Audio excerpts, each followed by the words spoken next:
Hey guys, it's Colin from Blackjack Apprenticeship. At our most recent Blackjack Boot Camp, we were incredibly fortunate to have Andy Bloch come and be a guest speaker at the boot camp. For those who don't know Andy Bloch, he was on one of the famous MIT teams known as the Amphibians that was featured in the book Busting in Vegas.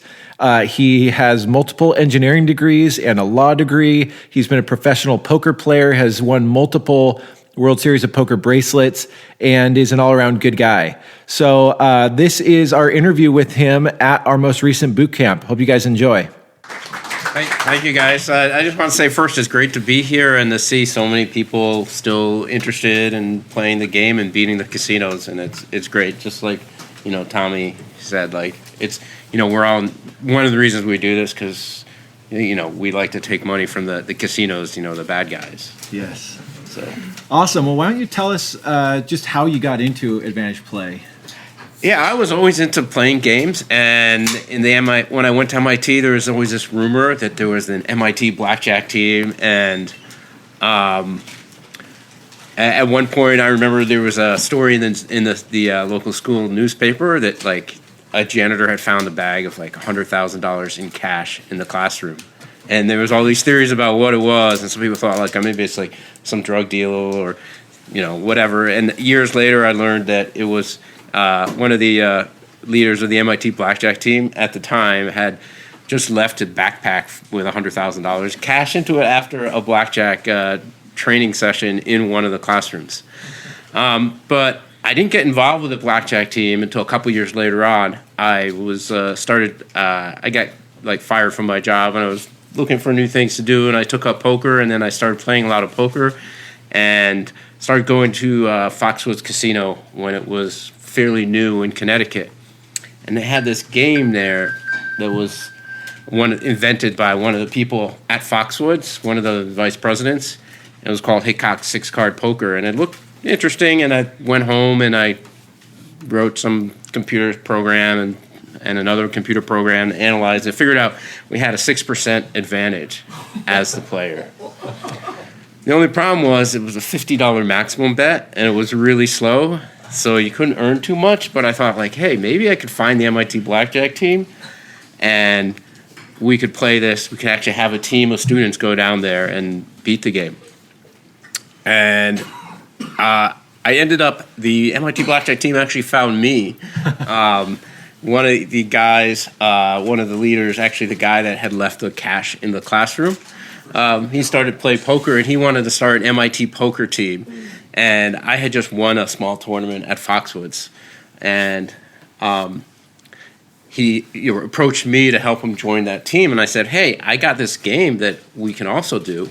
And I showed him all my work, my simulations and stuff. And then he had another friend of his, Semyon Dukac, who he wrote the second book that Ben Mesrick wrote about blackjack was about mostly focused on Semyon and our half of the blackjack team.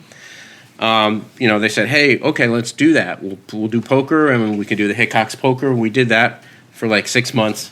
Then they realized like we were beating them and changed the rules, and it wasn't beatable anymore. But then they just recruited me and several of the other people onto the blackjack team. And that was like in the early 90s. And so, I eventually, I had a job, I got a new job, and but eventually it didn't make any sense for me to like keep going to my job. Like I would fly to Vegas, kind of like in the movie 21, we'd fly to Vegas, we'd take the red eye back, I'd wake up in the, on the airplane, like a couple times I think I had to be woken up by the flight attendant. I think I actually woke myself up. But anyway, I would like wake up, drive to work, and then go to work, or, go to work late, or I'd spend the first couple of hours at work instead of like doing the programming I was supposed to do. I would like write poker and blackjack simulations on my computer. And, I had like a poker analysis website, and then this was like in the mid 93 or 94 before like, Amazon was around, or right around when Amazon started, I think. So eventually, it didn't make any sense, so I quit my job and started playing blackjack and poker full time. And it worked out pretty well for a few years, and then I got a little bored, and I thought, like, maybe I should do something else. So I applied to law school, and I somehow got into Harvard, and so I didn't know if I wanted to go, and a friend of mine said, hey, you got into Harvard, you have to go. So I went. I used my blackjack earnings to pay for law school, and then when I graduated, instead of getting a law degree, I went back to playing poker and blackjack. And I need an MD. yeah, so I did take the bar, but only because I won the bar review exam in a charity auction. So.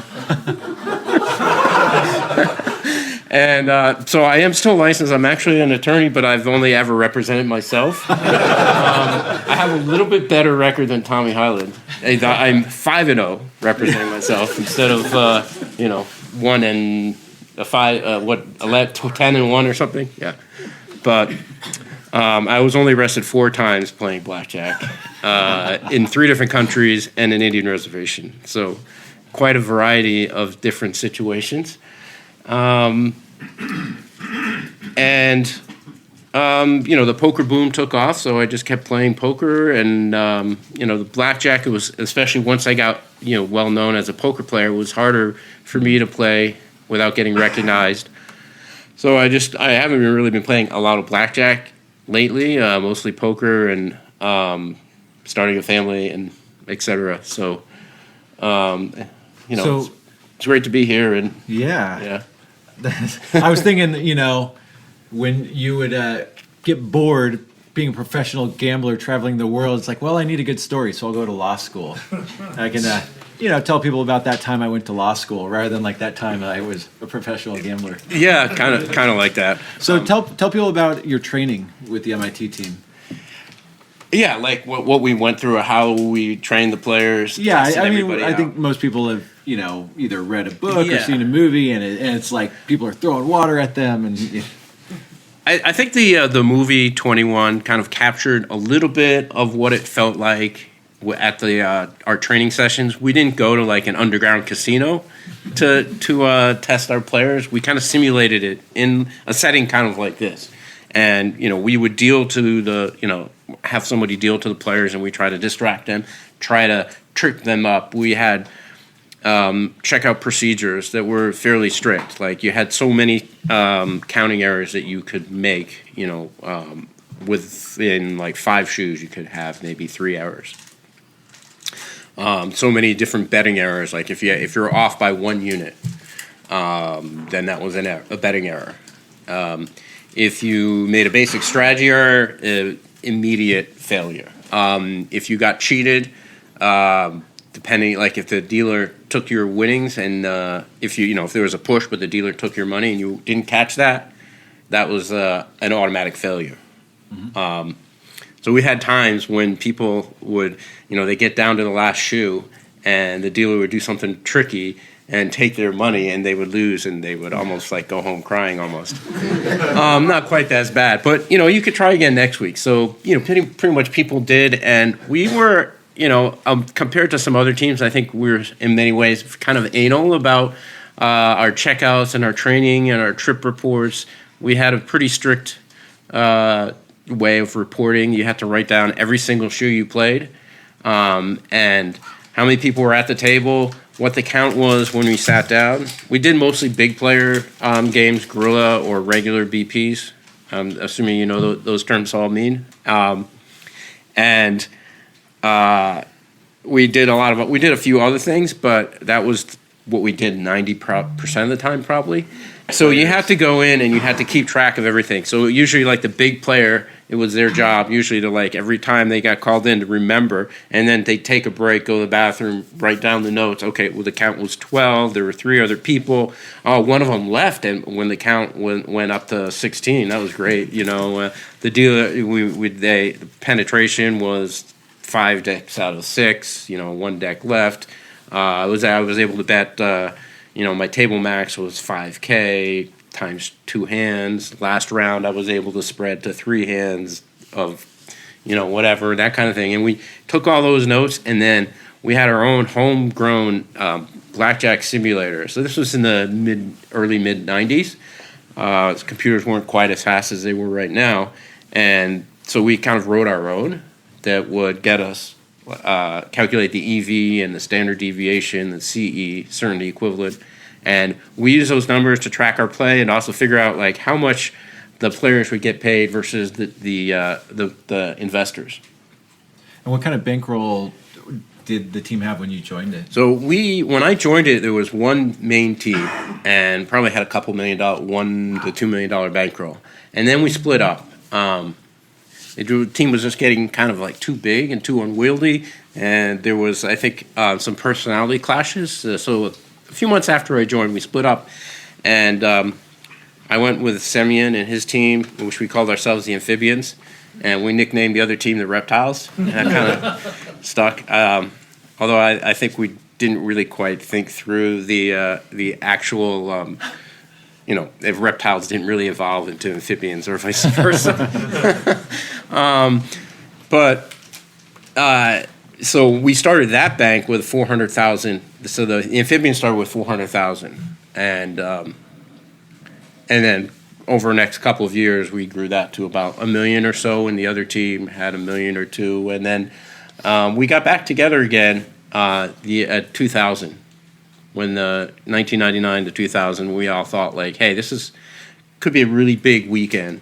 Let's all just join up our forces, combine our banks, play a giant bankroll, and we did that. And that was a really great feeling having the team just come back together. And in the meantime, there was like 2 or 3 other like splinter teams that had grown, had splintered off of both of our teams, and then ended up coming back. A lot of the players. So it was a really good feeling at the end there.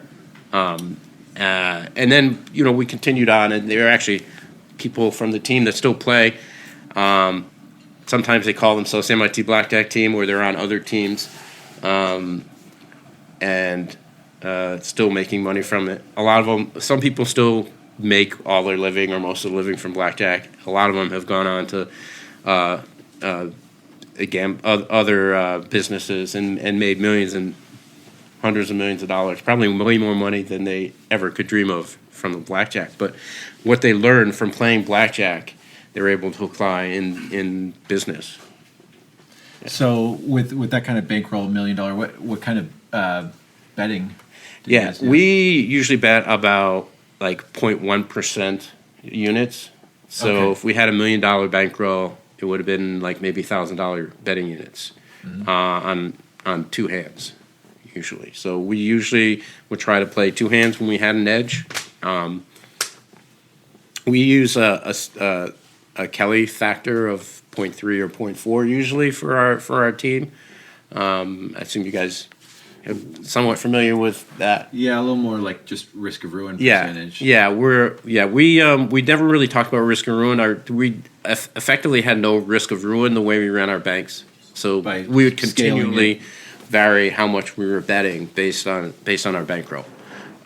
We also did what we would call mini banks, where we'd say, okay, we're going to have a bank for like 1 month, and we're going to pay the players. We're going to simulate and calculate what our EV and CE is and pay the players so that they would expect to earn some percentage in the long run.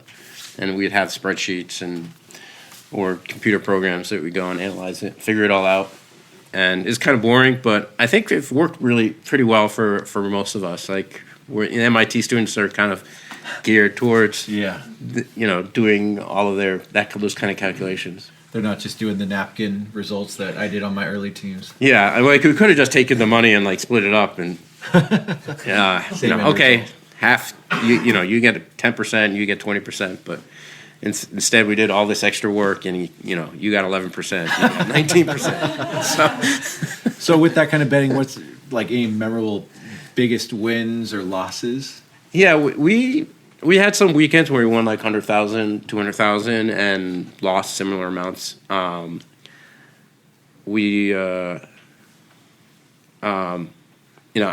are times when we would go from like one hand of 25 to 4 hands of 6,000 or something like that. And then of course pretty big bet spread. We get kicked out in the next weekend, but that was okay. It was worth it. Yeah. I think so. Like sometimes we were way too aggressive, and we never really worried too much didn't worry as much as we probably should have about getting kicked out of places. But there's always other things to do. So then there's always other casinos that open up, and you can, like if you wait a long enough time, you can go back to those casinos.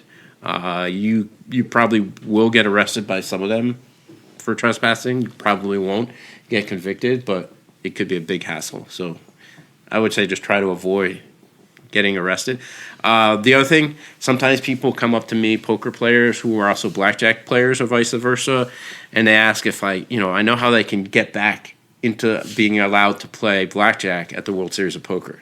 So if you want to play blackjack, play poker at the World Series of Poker, but they've been kicked out because of blackjack.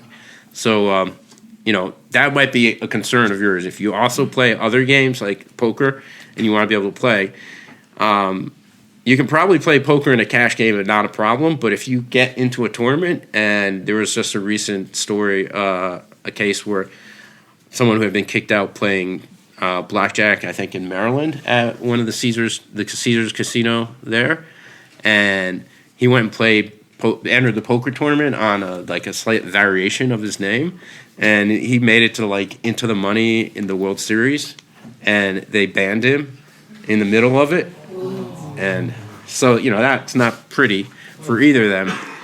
They recently settled, I think, or they were going to settle, so I don't know how much they settled for, but realize that although you can probably go back and play blackjack, you may or may not get arrested. But if you want to play poker, it's something to think about. Like, once you get kicked out of a place, you probably don't want to go back again if you want to do anything else with them.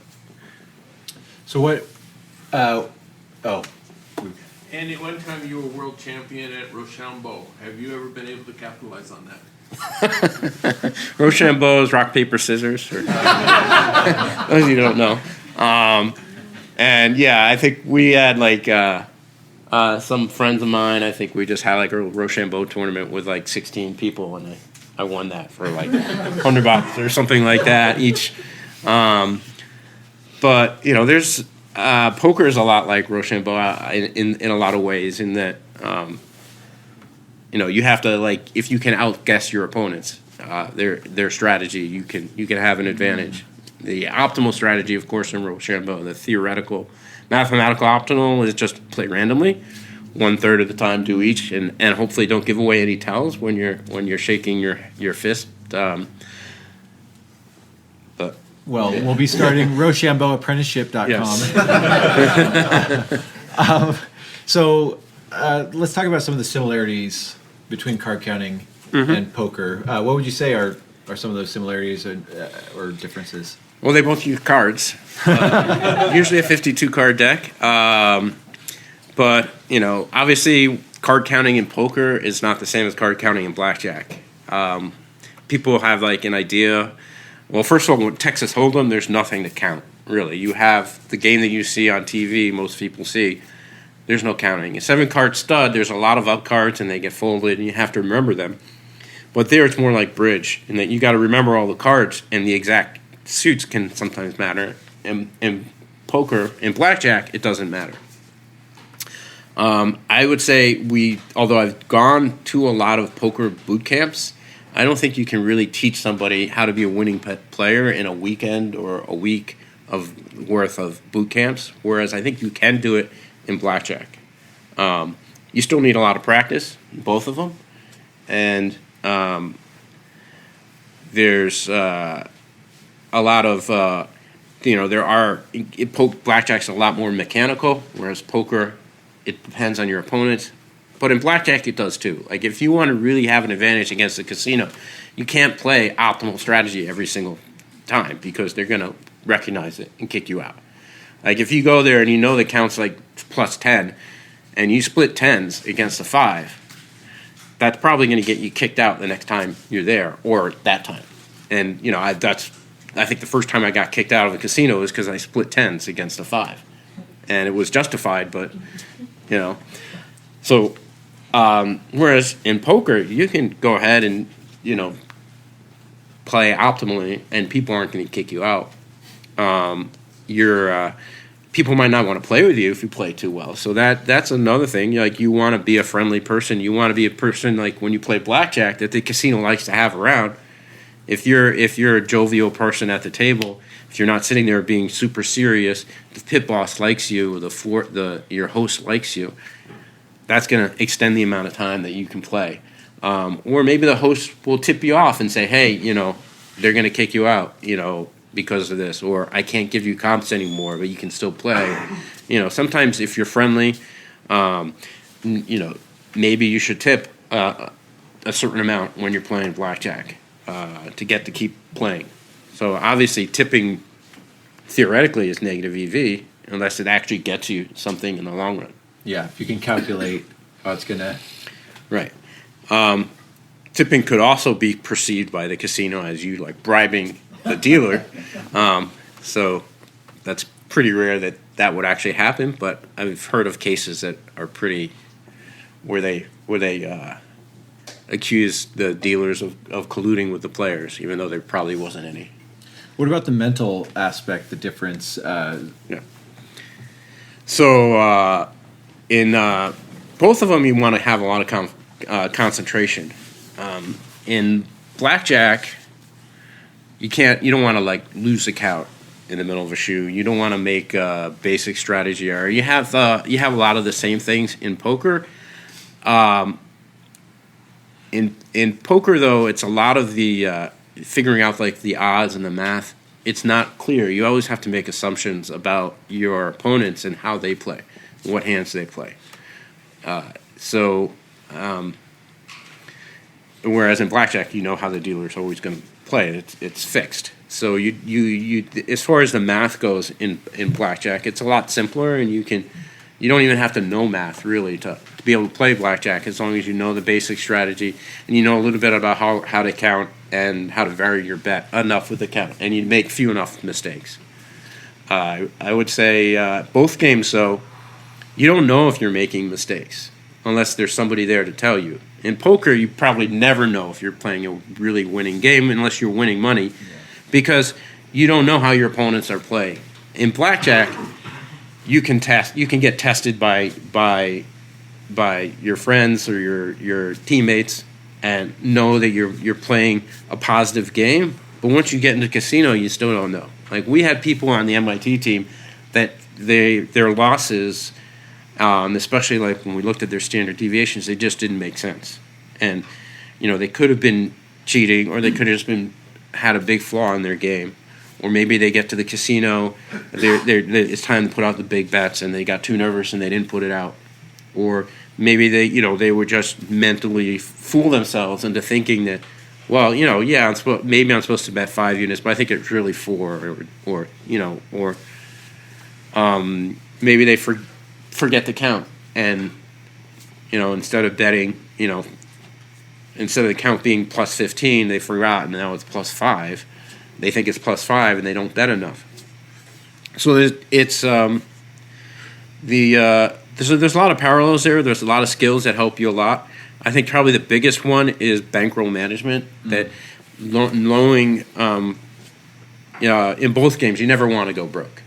Right? Going broke is bad because you can't continue to make your money. It's like losing your tools of your trade.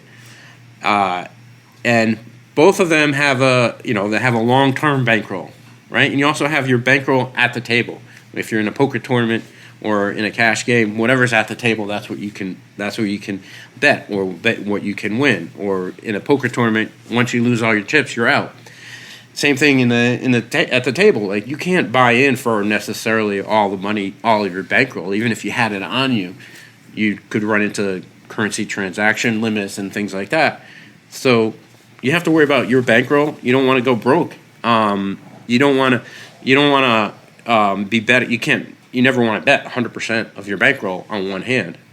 Maybe after splitting and doubling, etc., it's okay. But before that, if you're going to bet half your bankroll on one hand, you're going to be giving up a lot of edge on splitting and doubling down.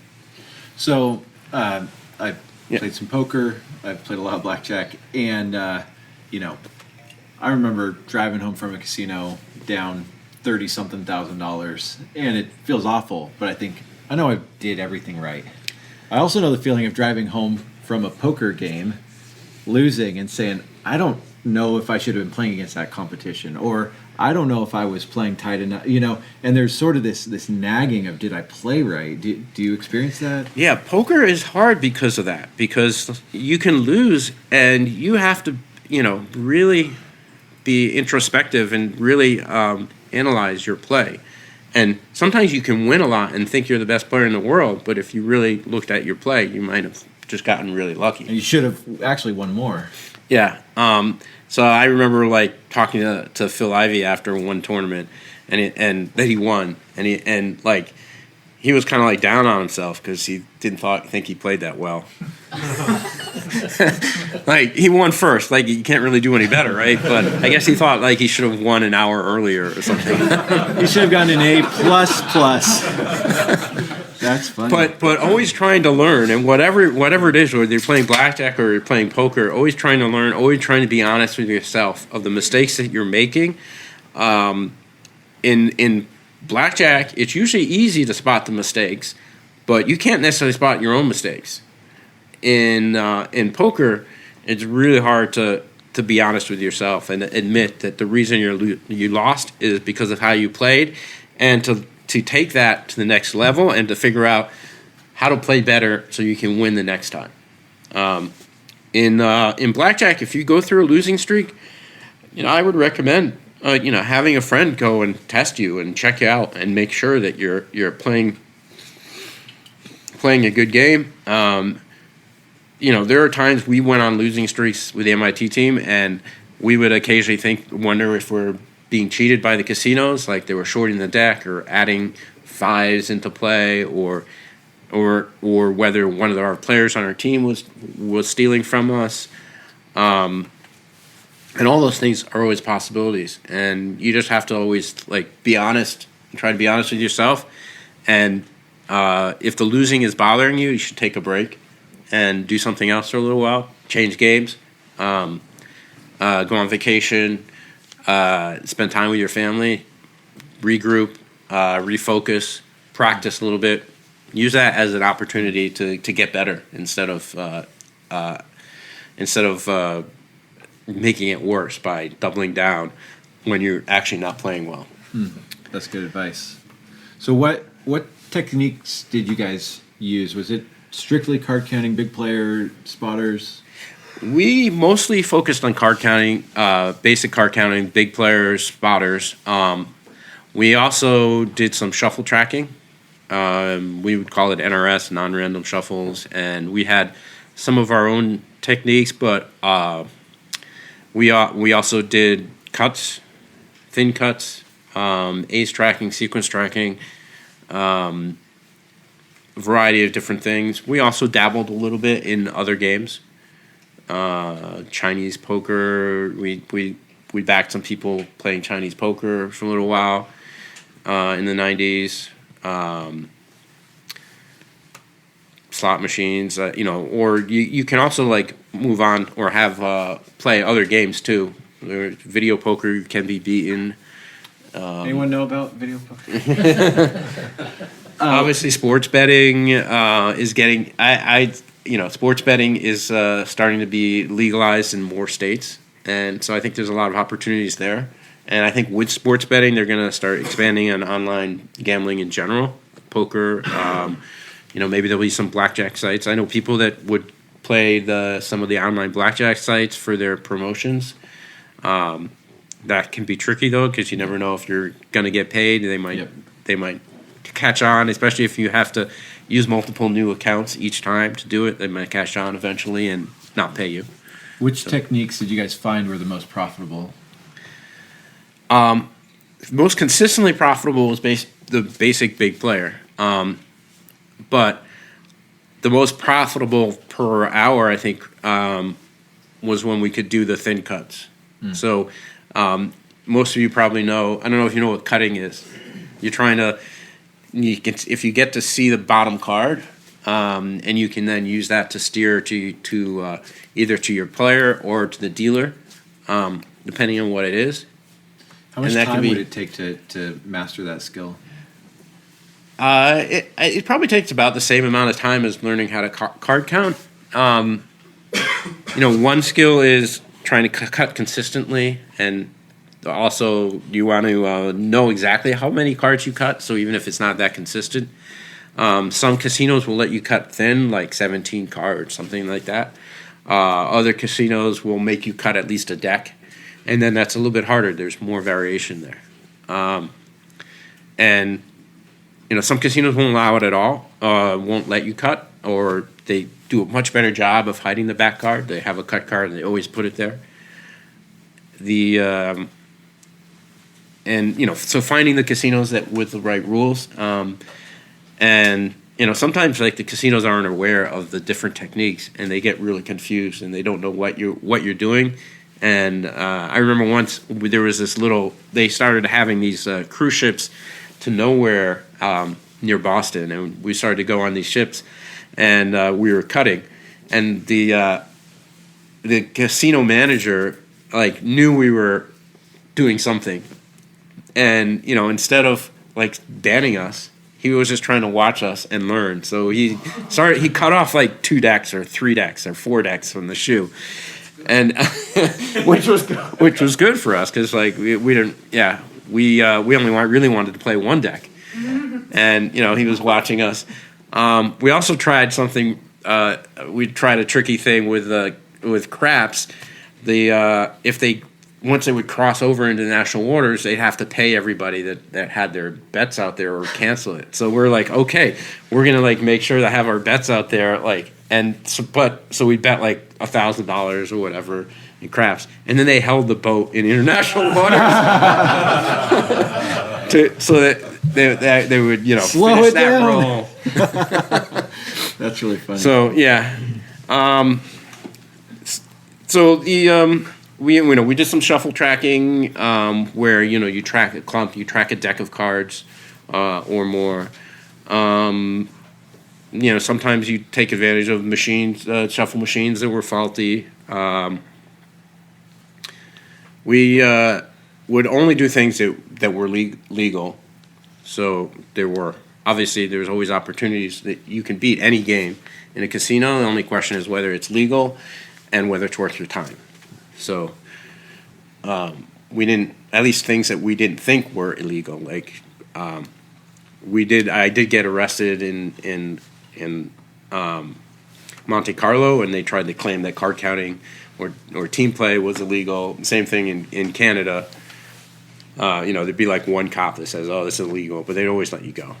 So, what's your most memorable back off? My most memorable one was when the first time I got backed off. I think it was the first time. The first time I got arrested anyway was in Monte Carlo, the Principality, and not the casino here, or the former casino here. And so it was me, Semyon Dukac, and another player were there, and we had a whole European vacation trip planned. We flew into London, signed up for the casinos there. This was at the time when you had to actually sign up in advance and then wait a few days. So then we just signed up, cruised over to the continent, and went to Monte Carlo to play. And this is like just before the Grand Prix, and they've got like the race course set up, and we're playing a little bit, and we got comps for the Grand Prix coming up, and we're winning, and we're doing cuts and counting. So we were doing like thin cuts. They didn't care. They didn't try to cat block the back card or anything. And we were up. We're up. I don't know, 10,000 euros, 20,000. Nothing too huge. And then the other person with us, one of the women on the team, she like went away for like took a break or something. And then we saw her like coming back, and they were like were escorting her to the back room, and so we knew it was up. And the security and the casino managers came up, but they waited. They were nice enough to wait to the end of the show anyway. Of course, we were waiting there. Like if it was something like that in Vegas, we might be like, okay, we're just going to get out of there, right? One of our players is back room. Nothing's gonna really happen or anything, but we're in a foreign country, they got our passport and everything. We're not gonna leave, but we're not gonna leave the shoe early either. She would have been mad if like we had just like if we had to abandon the shoe just to save a few minutes. But they stopped us. They brought us all in the back room, and I remember there was like this mirrored wall. And then all of a sudden, like, this door opened up in front of it. We go in the back room, and they have us, she's there already. All three of us are there. And, we hear them. They get on the phone. And this is in the mid-'90s. So they're like, blah, blah, blah in French. Griffin Investigations, Las Vegas, Nevada. And they're like, okay, you guys get together in a corner. And they had like a camera up there. And they're like, look, family portrait. And so, and then we're like, we want to see our ambassador. And, someone walks in and there's like a gun and a badge. We're like, here's your ambassador right now, police investigator, inspector. And then they finally, so we don't know like if they wanted to make an example of us or what. But at one point they said, okay, do you guys have chips? And they all gave me their chips, and I went and they escorted me to the cage. We cashed out. They gave us the cash, and then they said, okay, the cops are here. We're going to escort you out. And it was, like, lined with policemen, like, on the way out of the casino. And outside, there was, like, all his police vehicles just for, like, the three of us. And, like, we're just card counting. I mean, we're cutting, too, I guess. And, they put me and Semyon in the back of a police van and the woman that we were with in, like, a separate cruiser or whatever, and then they're racing along the course of the Grand Prix to the police station, and then we're held there for a few hours, and then they kind of forgot about us. Well, they were interrogating us, and for some reason they wanted to know how we got there, and we had rented a car, and they wanted to. Then I went with the policeman to the car, and he's like ripping up the back and searching for something, and I thought like, oh no, he's gonna plant something on us, right? He's gonna, or like we had stopped in Amsterdam, like maybe whoever rented the car first like had left like some pot in there or something, like, but they didn't find anything, and eventually they let us go. I think Semyon had like something in his wallet that he was afraid about, like a whole list of like all the team members and something, but somehow they didn't find that. Wow. So I guess we got pretty lucky. Then we got an escort to the border, and as soon as we got across the border, we found the nearest payphone and called the guys back in Boston and told them the story. So we made like, I don't know, 20,000 euros or something. But you made a memory that'll last a lifetime. A memory that will last a lifetime. And you never saw the ground. I never got to see the Grand Prix. Well, we're on the course. We got to ride in it. So, I did go back years later for a poker tournament, and they told the poker tournament director that Matt Savage, who's a friend of mine, like, hey, you got this cheater in your poker tournament.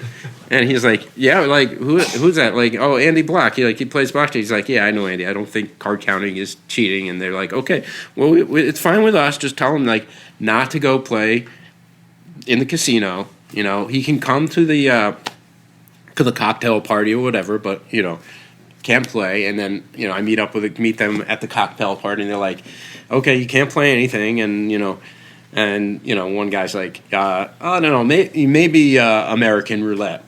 No, not even American roulette. So I know you're involved in some charities. Do you want to share about any of those, or how you got involved with them, or?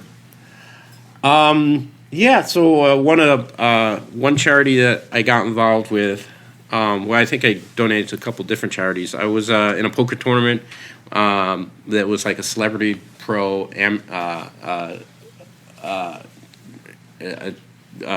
event with, and I made it to like the final table with Don Cheadle, and I said, hey, if I win, I'm going to donate, $100,000 to Africa charities, because he was wearing a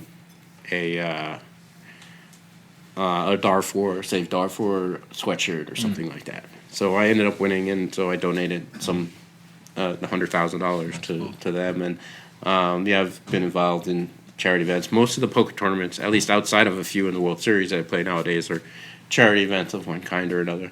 Yeah. And do you play much poker these days? I I haven't been playing a lot lately because I have a couple of young kids, and Some things are more important than it's a little bit more important. It's hard to play poker tournaments when you have kids, especially like when your wife is pregnant, and you can't really play in a poker tournament. And then if she goes into labor, just hold it. Just if- wait a few it's hours. one thing, if you're in the middle of a shoe and you want to play to the end of a shoe. It's another that you can probably finish, and then still get home and take her to the hospital. But when you're in the poker tournament, yeah. And I know multiple people told me that your DVD on Blackjack got them started, right? Spartan, is that correct? And another First guy. pro that I've encountered, and I learned through yours. Yeah. Oh, cool. Well, Great. and you know the hot shoe. Yeah, it's the Hot Yeah. Shoes is a great documentary. I don't know if you guys have seen that. So you had a copy. So when I was Yeah. that's my copy. When we were running our team, I think we were about a $200,000 bankroll. We've been playing for about I don't know, almost a year, just like 20, 30 hours a week, and just isolated. Like four of us just didn't know other card carriers. We got a copy of that. And it was like, it's movie night, and we all got together one person's house, and it was it was like, and Tommy, you're in that. yeah. Stanford Wong is in it. It's just like such a blast. But I think Peter Griffin was in it, or no, not Peter. Who else is it? it's been a while since I watched He it. might have been in I it. gotta watch that again. Yeah. Yeah. I feel like at one point your face was actually like uncensored, and Yeah. when we saw you. Was that Yeah. like a mistake? Because everyone No, else. in usually the had- beginning, I think. Well, it took him like several years to make it, Oh, yeah. and then another year or two to finish producing it and distribute it, and he went to a couple of festivals and showed it there.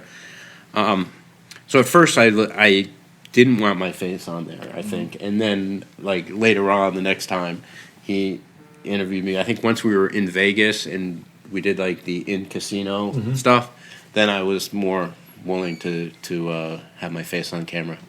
Yeah. So yeah, for us it was like, oh my gosh, they're doing what we do. Yeah. And just I don't know that connection. But thanks for making that DVD. I know it's been helpful for a lot of people. At this point, honestly, if you're okay with it, can we open up to a few questions? Yeah, sure. Oh, Yeah, just going back to the shuffle tracking.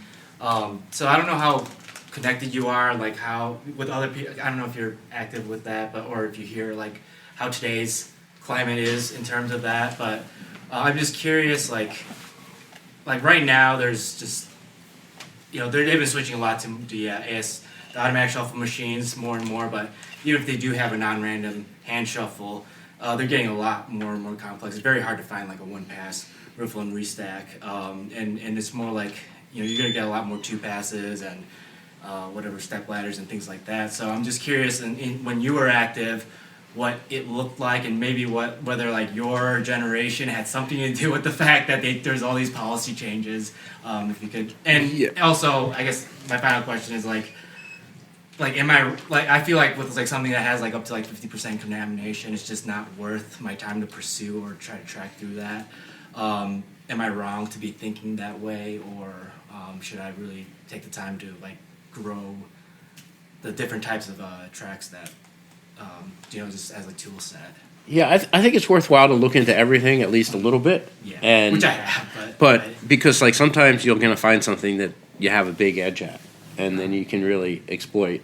But you never really know.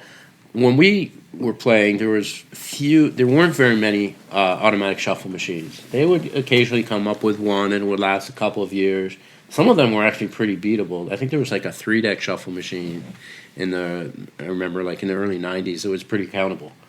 It was like a continuous shuffle machine, but you knew like it would take a while for like the deck to get back into play. And people would take advantage of them. So sometimes some of these machines you can actually beat just as much or even more. You can take advantage of them. Sometimes the machines are broken or partially broken and they don't shuffle well. So I wouldn't necessarily rule out any machine, but I think they're all getting better. Machines are getting better. They're getting cheaper. So the casinos are putting them in everywhere. But there's, always new casinos and new employees, and sometimes people don't understand why there's certain procedures. Like I don't know if you guys heard about the Phil Ivey case with Baccarat, mini Baccarat. And, they violated so many of their basic procedures in that case for him to go and be able to, him and his partner to be able to beat that game. They actually wanted a shuffle machine because they didn't want the dealer to do what they normally do is when they cut the deck and they spin it around 180 degrees so that to stop exactly what they were doing. All they would have to do is do that. So there's always opportunities.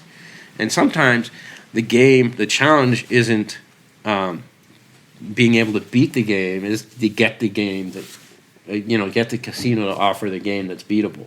Gotcha. Finding the game, getting them to agree to to what you want them to do. And if you're just a small gambler, you're not going to be able to do it. But if you're someone who's betting millions of dollars, you might be able to do it. I have thought of the fact that if an ASM breaks down, because they're so used to that, right? What they do they might do? resort to a very extremely simple shuffle because they're not trained to have game protection. So those events, and the dealers aren't used to shuffling. Yeah, and so even if they have a more complicated shuffle, they might be flashing cards and fumbling cards, bending cards, and then you can have an edge over something like that.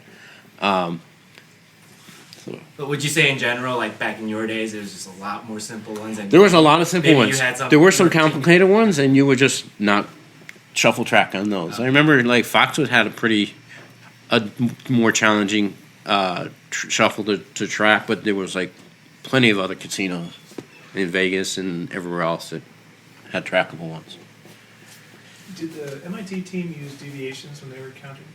Yeah, we did. I think that's something that maybe got us a lot more attention than we needed to.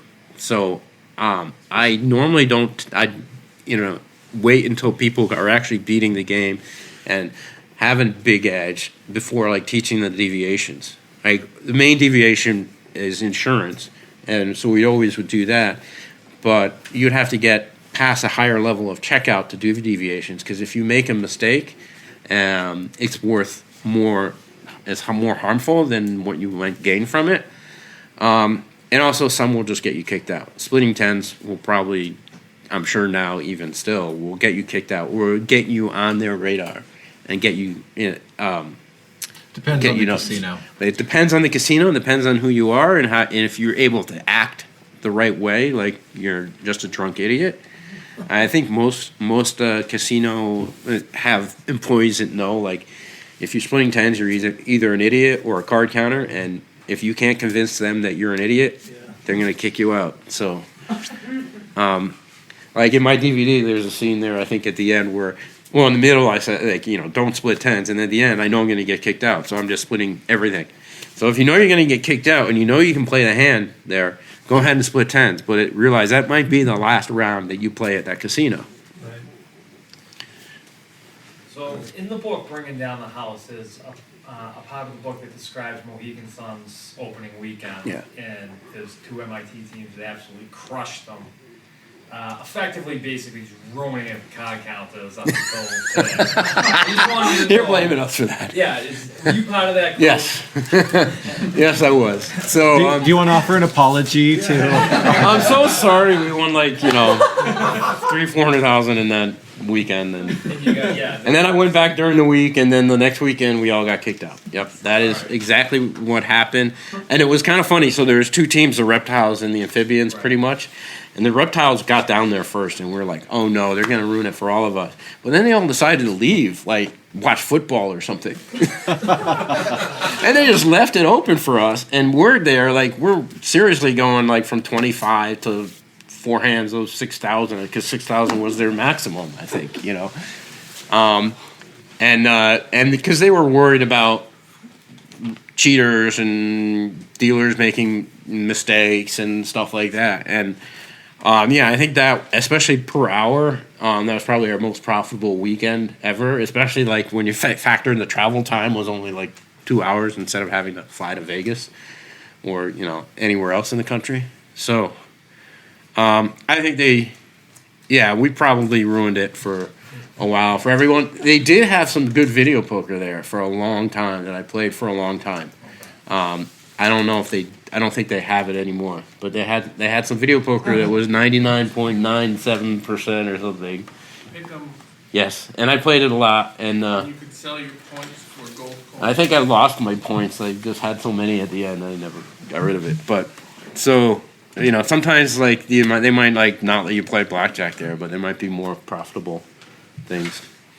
Between the reptiles and amphibians, did you guys have the same like call-in signals and whatever way to pass the count? Yeah, so we had like two different sets of signals. We had some verbal signals for the count from 0 to 20, and then if it was more than 20, we would like use like swear words to say like fucking great or something. Or, that means it was like 28 or something actually. But we started off with like one set of signals, and then we changed our signals. Some of our words we changed because they were just really awkward to say. Like we had bowling be 10, like, and try to work bowling into a casino. Yeah. Okay, at the Red Rock, you can say, oh, let's go bowling or something. But I remember once we at the table, like one of the new spotters asked the dealer like really loudly, "Is there any bowling around here?" Jeez. So we changed that to a much more common word, very easy word to say. So, but when we got back together for that weekend, we had some people would like join up with the other team, and so we had to go and like agree what our signals were. And then we also had like a bunch of signals. A lot of card counters have them. Were heat. I want to like talk to you. Like heat was always like this. End of session is like this. I want to talk to you, or I want to see you, or something like that. And then we had like the call-in signals. But the call-in signals were the ones that we would change session by session. So this might have been a call-in, but the next day it would be this, or next day it would be this, or next day it would be this. And so those we would change up. And I know like in the movie or the book or whatever, it kind of made it seem like we always had the same ones, but we didn't. Does MIT have a team today on campus? I don't know if they have it on campus.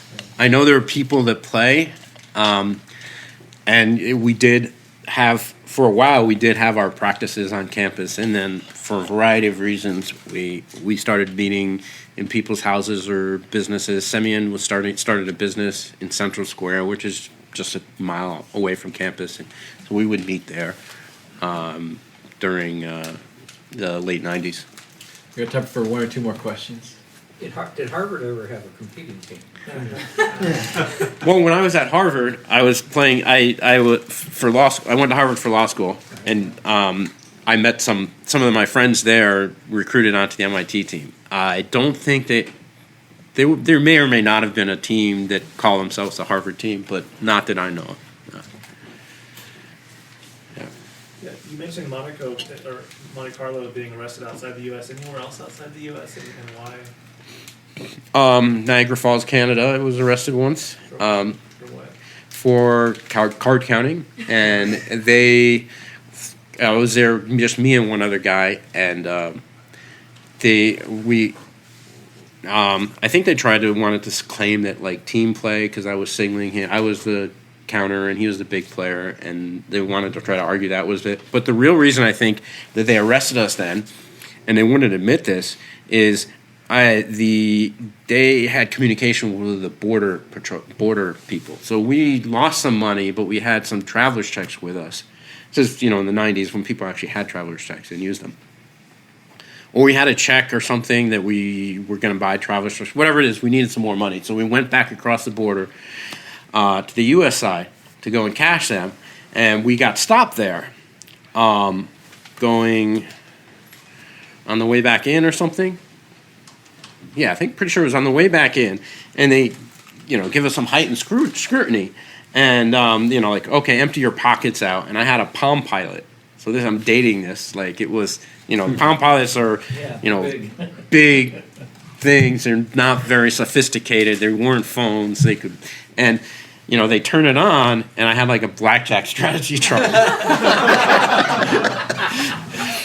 And they're like, what's that? I'm like, oh, it's a blackjack chart. And so we think that they were communicating with the casino. So when we got back to the casino, I don't know, my pockets felt a little full, so I'd like empty the Palm Pilot out because I needed space for the chips and stuff. And then we went to play, and then they arrested us, and they thought like we were using a device, and they wanted like to search our pockets and stuff. And at first, like they weren't telling me what was going on, but the other guy, they were like, "Oh, we think you're using a device." And he's like, "You want me to take off my shoes? I'll empty my pockets. Should I drop my pants?" And then they let us go, and then they comped us dinner. But didn't let us play anymore, and we lost money that weekend too. And then on the way back across, they must have told the U.S. Border people too, because even before we got to the, it's just turnstiles, or it used to be anyway. Like it's like you're paying a toll kind of thing, and they asked if you have anything to declare. But even before we got there, a guy was already headed over there to like stop us. And I'm like, "Do we have anything to declare?" I'm like, "Yeah, we got more than $10,000 in cash." They brought us in. They like kind of interrogated us a little bit. I happen to have like an article or something that recently even been published about the MIT team.